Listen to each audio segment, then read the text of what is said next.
Улаанбаатар их сургуулийг өнгөрсөн 2010 онд Монгол Улсын их сургуулийн харьяа сургууль болгосон.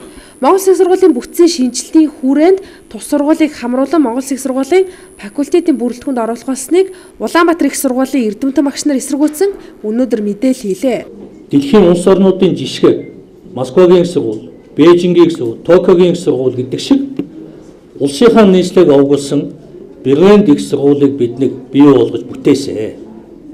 Харамсалтай нь өнөөдөр Солонгосын мөнгөний шашны хөрөнгө оруулалттай хувийн дээд сургууль бидний энэ бүтээсэн брэнд нэгийг өгөхийн тулд засгийн газрын тогтоолоор энэ сургуулийг татан буулгах ажил хийгдэж. Яагаад заавал мөнгөтэй харин хүний өмнө бид буруутан бид одоо хийсэн бүтээснээ хуралгаж явах хэрэгтэй юм байна.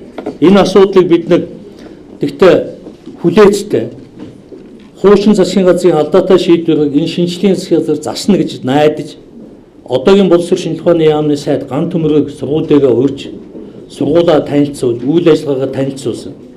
Сайд өнөөдөр бидэнд энэ Улаанбаатар их сургуулийн статусыг хэвээр хадгална. Энэ сургуулийг өөрчлөхгүй, буулгахгүй гэж өгсөн амлалтаа одоо хүртэл биелүүлэхгүй.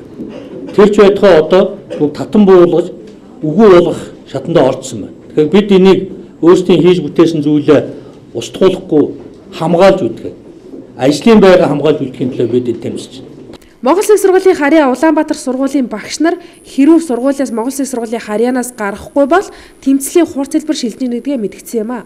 Материалыг баазанд бүрдчихсэн, багшлах боловсон хүчин хамт олон бүрдсэн энэ сургуулийг их сургуулийн шинжилгээ өөрчлөлтийн нэрэнд ор хамруулан устгаж байгаа явдлыг бол одоо бид нэр эсэргүүцэж байгаамаа.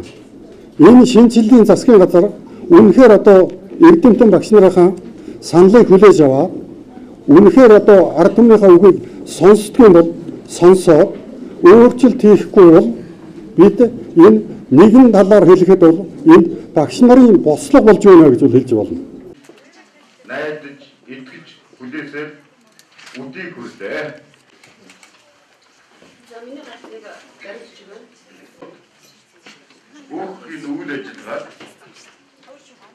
өмнөх засгийн газрын гаргасан энэ алдаатай бодлогыг